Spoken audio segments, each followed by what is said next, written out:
All right, folks, we're back. So I had to do a quick 2-minute video showcasing the materials that I use for inking. They're all set up to the side, and I had to put on my inker's glove. I usually use a piece of paper when I slide down the drawing to do the inking.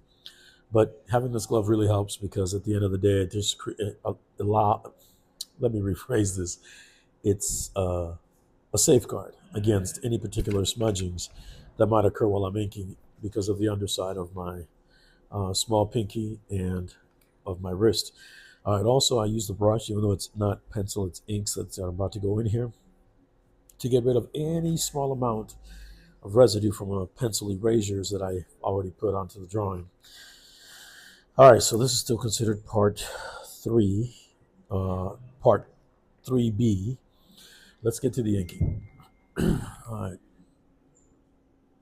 Now, normally what I do is I might go and erase some of the pencil lines, but in this case, I won't need to do that because it's on a Bristol board, and this is actually a 0.3. All right, let me see if I might have to move the board a little bit, get it closer to me.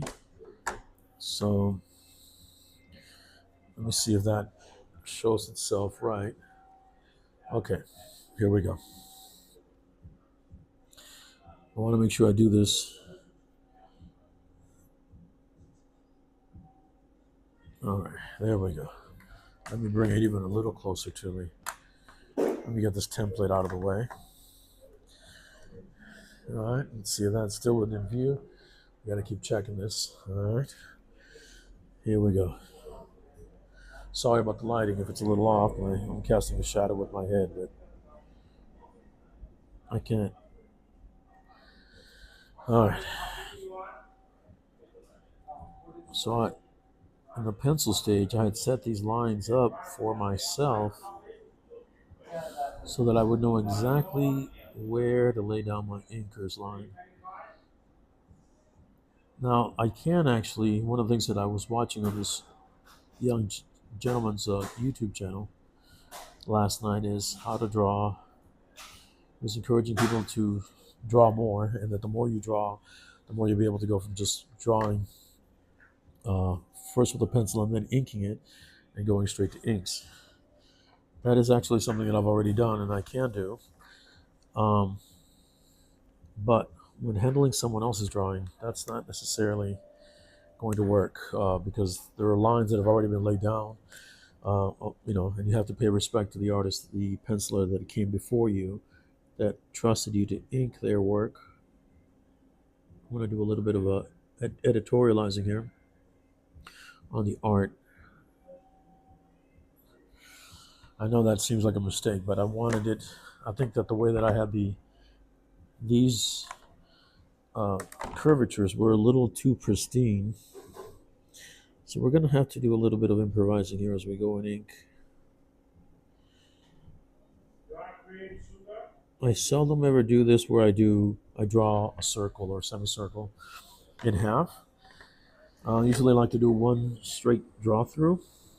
It just keeps my line that much more, like I'm doing here, seamless. I just realized that I may be covering this. Okay, guess I'm not. All right, I'm using natural light, by the way, because I'm sitting at a cafe. And I'm doing this guerrilla style inking. Now the lines could be perfectly circular, excuse me, a perfect semicircle, but that's not the look that I'm going for. I think that it has to have a certain grittiness to the drawing, as long as everything else falls into place and it's accurate to what it's supposed, the function that it's supposed to have. I think 2 videos back I mentioned the issue of does form follow function or function follow form, and I think okay, here's where we're going to have to do a little bit of pencil erasure. We're going to take this brush, we're going to take this eraser, we're going to lightly go over my pencil line that we're laid over the blue line. All right, everybody with me so far? All right, or whoever's there with me. We're going to do this. Now the one thing I want to do when I draw in ink, either straight creating a drawing, which are available in my channel, a shorts in a right life draw that you'll see me going in straight into inks into that particular drawing that I did as a short. Those were samples for people to see and and practice for me to do. But in this case, since I'm going over pre-stated lines, I have to make sure that it conforms to what the original penciler laid down. I want to be true to the drawing, his particular vision or her particular vision, whomever it might be, uh, while still giving the semblance of a real person or a three-dimensional person.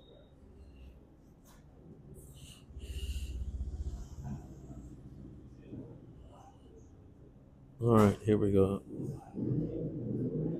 I might make some mistakes here, like I'm known to do. And let me see if I can get this curvature here. Again, you've heard me say it before, and I'll say it again and again and again. Talking about these cursive lines that work for me. I've seen other artists do different things with different types of lines, and they can work wonders with it. We're going to give a little depth at the bottom here in ink. Some of this will be gone over later when I do the final pass through with the inks. And a lot of this is sort of, you got to improvise as you go. I'm going to put a little line here for the glove.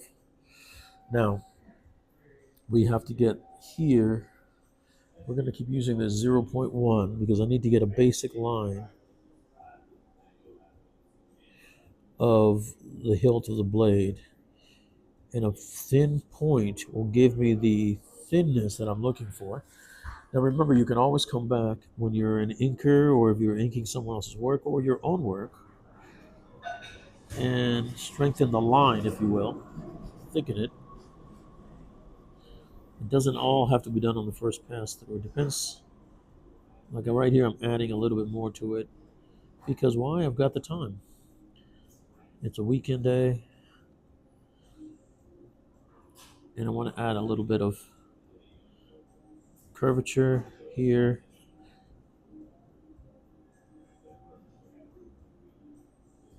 And then this thin line that I laid down originally gives me the structure. I guess that's what the word I'm looking for. It gives me the. Oh, hold on a second, folks. Oh, sometimes I feel like I can talk while I'm drawing, but I'm not used to it. This is all new for me. And I blow a little bit on it. I would never suggest you use a hand hair dryer or anything like that. Hair dryers produce hot air, but that hot air can damage the inks uh, before it even sets on your board or your drawing paper or whatever you're using. Also, it could dislodge the inks before from the particular area you want the ink in. You see, there's a spot in between these two lines here and here, so I can just go in there with this fine inking pen and just kind of fill it in a little bit. I want that line to be thick regardless, and I'll explain why in a second. You're like, whoa, you're making it too thick. No, I'm not. All right, I'll explain why. All right. In order for this to work visually, I think that these lines have to be thickened out because I want this in the foreground. Normally I'm not going to worry about thin to thick to thin. That's usually applicable to musculature in the body. Here, on the other hand, I just need these lines to be very clearly delineated, as we like to say. Oops, sorry, I moved the camera there. Let me make sure we're still in frame. All right, hold on, folks. I think we're good. All right, let's keep going here. We're 9 minutes in. Thank you for sticking with me this long if you're still here with me. So I particularly like to draw detail. I don't know why that's my thing. But that's what probably attracted me to this drawing in the first place. There I go again with the camera. Oh my goodness. All right, here we go. It's moving this board that's affecting the camera. I'm trying to align it to the piece of paper. I'm doing this with a tripod, so bear with me. I haven't found a system that actually works better. Not yet, anyways. I thought about using the Canva lamp, or canvas lamp, I think that's what it's called. But unfortunately, it's not its cost. I shouldn't mention cost. I think it's like $180, but it's not the cost. Uh, it's the fact that the base is super heavy. I think we can see that there, yeah. The base is super heavy. I keep having to get up because, oh, I need a straight line. So this is what's good about these Circle Masters. Circle templates, you can use them as a ruler. I don't know if some other artists do this, but I do. Works for me. All right, so we're going to lay out a thin line with the potential to thicken it. Now this line actually could have been, you know what, we're going to erase that a little bit, kind of get rid of some of that thick graphite, and we're going to, oops, and put this underneath the board, my scratch paper that I use, and wipe this away with the brush that I use. All right, let's do this one more time. Stay with me, folks. Here we go. Hope you're enjoying this. Again, now I'm going to use, not a brush, I think the next number up is what I need. This is my 0. 0.1, so we're going to go to 0.5. I'm sorry, not 0.5. I need, is there 0.3 that I had here? Yes, I did. All right, here we go. Okay, this is the 0.3. You can tell how thick the point is in comparison to the other one. So we're just going to go in here and we're going to thicken up that line all in one shot. See how it looks? Now it looks like a blade.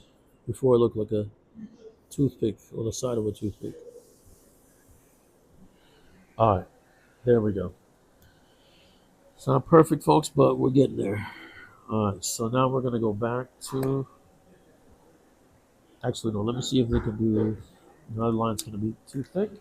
So we're going to go with a 0.1 to do this curvature. And hopefully I'm not in the way here. My head's not in the way.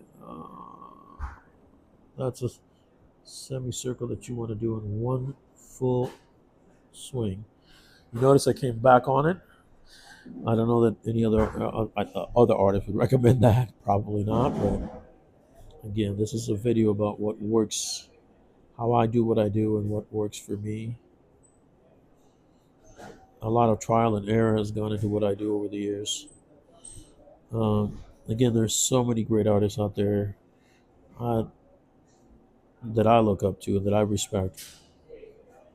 Uh, they're just amazing. I've learned so much from just meeting them or watching them. I want to make these lines straight, but you notice they're not super straight. They don't have to be. These are just kind of reflective. They're going to be filled in a little bit, and then we want them to be organic. They don't have to be. These are reflections of light, anyways, that you're playing with on the metal. All right, let me get this template out of the way and go for the filigree. So this is the scabbard. Again, I could use a template here again. Should I? What do y'all think? Should I use the template? Should I go freehand? Well, I'm a freehand artist by and large, so I'm going to use my free hands to do that and make a straight line. And then here, hopefully,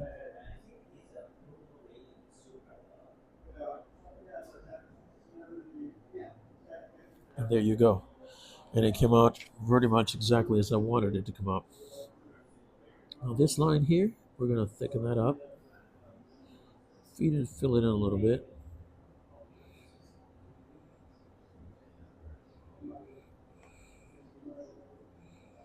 There's going to be some lines here, here, here. They don't have to be perfectly straight. They get straighter with time as you practice and you practice more and more and more.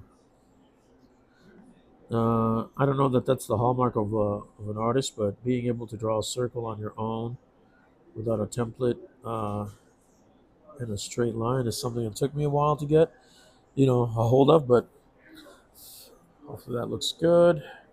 All right, let's pass the mustard.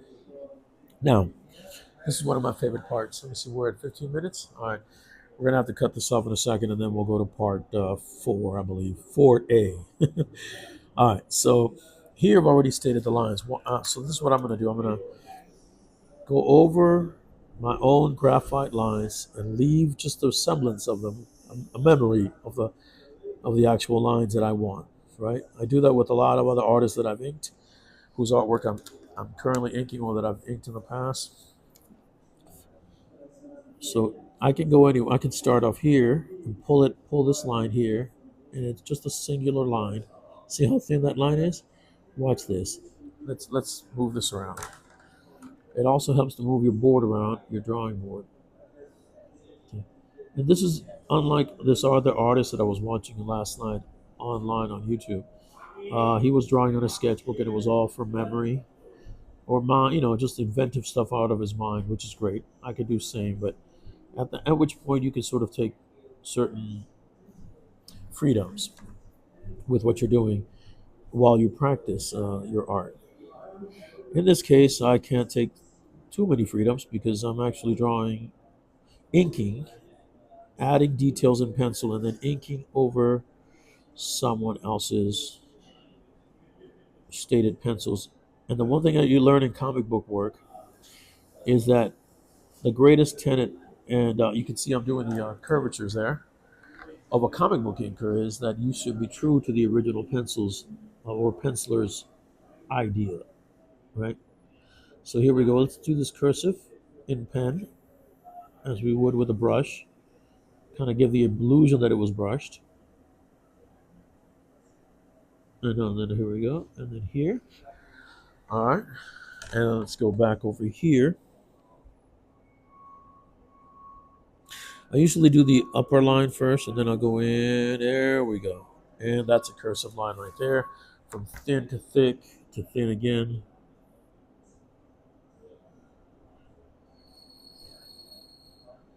All right, I think I'm going to have to pause this here. Whew. All right, I think we're at 17 minutes in. And then we'll do a part 4. So I'll see you on the next one.